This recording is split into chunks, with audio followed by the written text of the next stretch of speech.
në një farë mënyrë shkaktarët e kapsllëkut. A ka të bëj pak edhe me jetën aktive? Absolutisht ka të bëj. Ndikon jeta Absolutisht ka të bëj me jetën aktiviteti aktive. fizik? Jeta aktive natyrisht tek persona që janë aktiv nuk kanë probleme të tilla, pasi kanë një metabolizëm shumë të mirë. Pra kapsliku është i lidhur shumë mirë me metabolizëm, një metabolizëm i ulët do të çojë patjetër dhe absolutisht në një gjendje konstipacioni të shpeshtë. Gjithashtu këshillohet mjaft mirë që të bëhen ushtrime fizike, qoftë shëtitje në ajër të pastër, aerobi, ecje apo vrapime në ajër të pastër. Gjithashtu një aktivitet i mrekullueshëm është ecja në biçikletë, pasi ndihmon mjaft mirë në lëvizjen e ushqimit në përzor. Këshillohet që të nuk duhet të shqetësohemi në fakt nëse kemi 3-4 ditë pa dalë jashtë. Kjo duhet jetë ndoshta një gjendje momentit, sepse ndodh shumë shpesh shkaktari janë ndoshta edhe udhëtimet e tepërta që bëjmë. Në udhëtimet e tepërta që bëjmë, ndryshon stili jetesës, ushqimi, mënyra se si na qëllon të rrim ndoshta. Mendoja që ishte diçka psikologjike kjo pjesa e udhëtimit, po me sa duket ka të bëjë uji ndryshon nga njëri vend në vendin tjetër dhe mund të gjendemi në një gjendje, ndoshta mund të bëjmë një udhëtim dhe për 3-4 ditë ne mund të kemi një gjendje konstipacioni.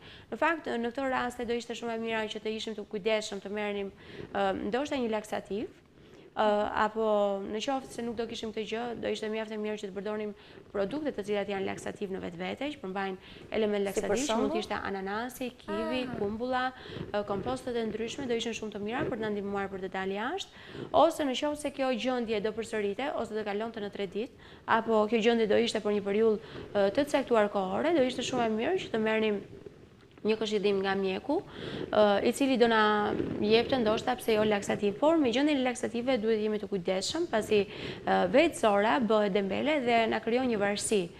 Dhe nuk do ishte absolutisht e mirë që ne do të ishim të varur nga ilaçe në mënyrë që vetë sistemi i tretës të funksiononte, të bënte një jetë normale. Nuk do bëjë një jetë normale nëse ne do vazhdonim të merrnim pafundësisht laksativ, apo qoftë edhe ushqimet duhet të përdoreshin në mënyrë të vazhdueshme, të përdornim ushqime që kishin përbërës laksativ brenda.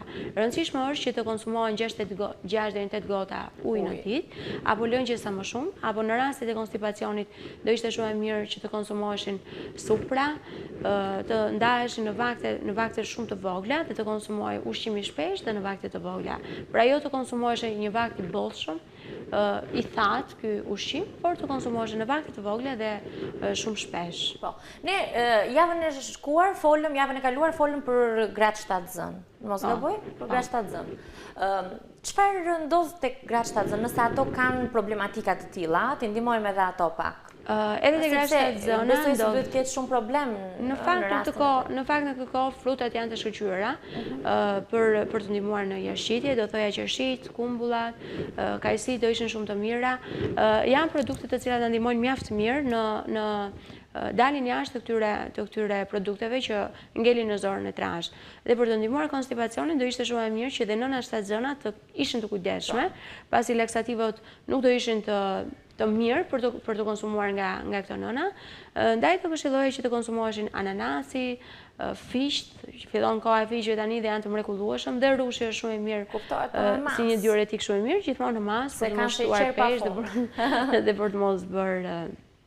Në fakt duhet jemi të kujdesshëm në konsumimin e sheqerit i marrë nga ëmbëlsirat, nga çokolladat, nga kekrat e ndryshëm që mund të bëhen, ndërsa tek frutat, nëse ne konsumojmë një grusht, çfarëdo që të konsumojmë, pra mallësia e këtij frutit mos jetë më e madhe se 100 deri 120 gram, nuk do kishim probleme nëse do konsumoshim 2 deri në 3 vakte. Ka problem kur konsumojmë 1 kilogram qershin në ditë? Absolutisht që ka probleme.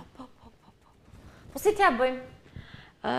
Të ndërgjegjësohemi ndoshta, edhe të ndryshojmë. Ato qershit nuk të lejojnë që ti të ndërgjegjësohesh. Kur shikon ashtu, a është mira, a është shishme, nuk e di. Po besoj një kupë do mjaftonte dhe do ishte e mrekullueshme për të konsumuar, besoj do ishte mjaftueshme për të marrë nevojat e duhura.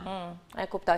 Mirë, ushqimet e lejuara dhe ato që duhen shmangur në një farë mënyrë, janë ushqime që përmbajnë fibra, ushqime që përmbajnë hekur dhe ushqime që përmbajnë kalcium, sepse ushqime që përmbajnë hekur dhe kalcium janë shumë të mira, pasi lejojnë përthithjen e të gjithë vitaminave dhe mineraleve në zor, duhet të jemi të kujdesshëm tek të gjithë personat në konsumimin e lëngjeve të pijeve me gaz, janë shumë të dëmshme, sidomos në personat që kanë diare, konstipacion, janë shumë të dëmshme. Në fakt, pijet me gaz, dim që acidi fosforik krijon në organizëm që në momentin që futen në organizëm, këto pije me gaz kanë mbi 10 deri në 12 lugë sheqer, gjë që është shumë e dëmshme për organizmin, qoftë për shtimin në peshë, qoftë për marrjen dhe për konstipacionin, pse jo.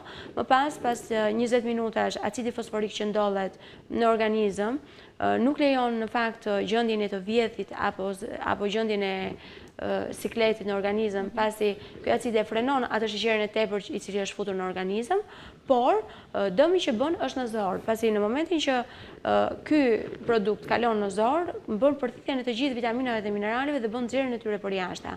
Funksionon si diuretik për momentin, por nxjerr të gjithë vitaminat dhe mineralet që janë shumë të rëndësishme për organizmin.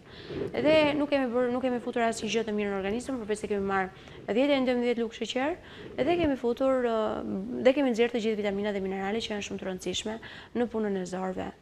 Mirë, Anila, në fakt, cili është ai regjimi që duhet kemi për sa i përket, le të themi shumë njerëz ne përmendëm, më bëhen merak nëse nuk kanë, më falni, nuk kanë dalë jashtë për disa ditë. Në fakt, cili është regjimi apo le të themi ajo mënyra apo numri, sasia në kuptimin e ditëve, sepse ka persona që thonë nuk dal jashtë prej disa ditësh, ka nga ata që e kanë të përditshme.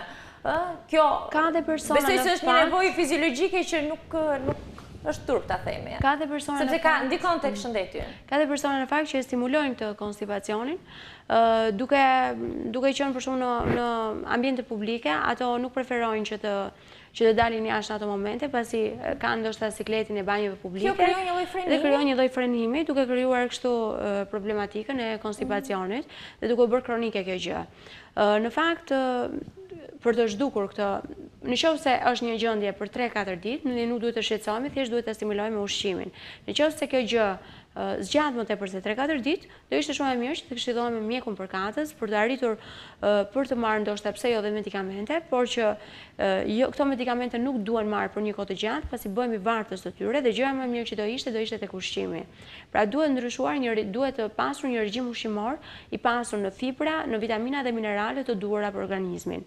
Fibrat janë lehtësisht të tretshme për organizmin dhe ndihmojnë mjaft mirë për të nxjerrë një sasi të madhe ushqimi. Pra nëse me të gjitha ushqimet ku futet mishi, produktet e qumshtit, veza, mëlçit të brendshmet, nëse këto produkte kur ti arrin t'i konsumosh nuk arrin të dalin tërësisht jashtë, por një pjesë e tyre mbetet në organizëm në formën e dhjamrave dhe të yndyrnave të tepërta në organizëm. Nëse ne përdorim fibra, pra nëse ne përdorim sa më shumë fruta dhe perime, të frutat dhe perime krijojnë një pjesë shumë të madhe, pra pjesa më e madhe e tyre del për jashtë dhe pjesa më e mirë e tyre, vitaminat dhe mineralet përthiten në zor. Pra është vetëm një mënyrë e mirë ushqimi, do ishte një rregullim i kësaj gjendje, kësaj patologjie.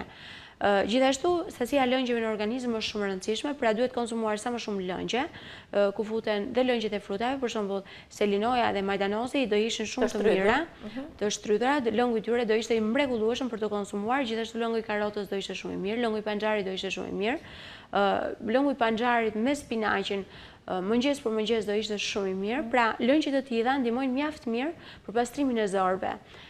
Ose në momentet kur ne kemi vështirësi për të dalë në mëngjes, do ishte shumë e mirë që këto lëngje të konsumoheshin gjatë gjithë natës në mënyrë që zorët të pastroheshin dhe në mëngjes të ishim të gatshëm për të pasur një zorë të pastër dhe të çliruar nga mbetje toksike. Shkaktar tjerë të rëndësishëm për këto probleme të konstipacionit mund të jenë dhe parazitët e ndryshëm që ndodhen në organizëm. Në fakt mund të bëhen dhe diagnostikime të ndryshme.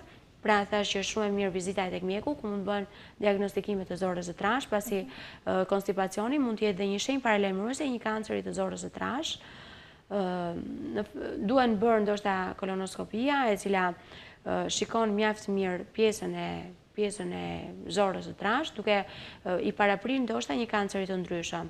Gjithashtu, në momentet kur ne jemi në konstipacione të ndryshme, mund kemi edhe të prolaps të rektumit, që do thotë që zora e trashë nga shtrëngimet e tepërta mund të dalë jashtë, dhe ky është një problematik tjetër.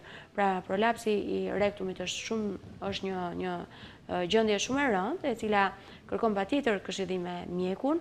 Gjithashtu mund të kemi problemin e formimit të hemoroideve, të cilat të fistulave të ndryshme, të cilat janë problematike për organizmin. Edhe këto nga problematika e jashtëqitjes, e konstipacionit, ushqimi i rënd, pra ushqimet e rënda, të cilat nuk mund të treten mirë nga organizmi, mund të çojnë në formimin e fistulave të ndryshme apo të hemoroideve, të cilat janë të rrezikshme, pse jo për organizmin, janë të dhimbshme, mund të shkaktojnë shpeshherë me gjakderdhje apo me probleme të tjera, me dhimbje të tjera, të cilat në fund fare ndoshta mund të përfundojnë dhe në operacion, pra në heqjen e tyre në anë të kirurgjisë.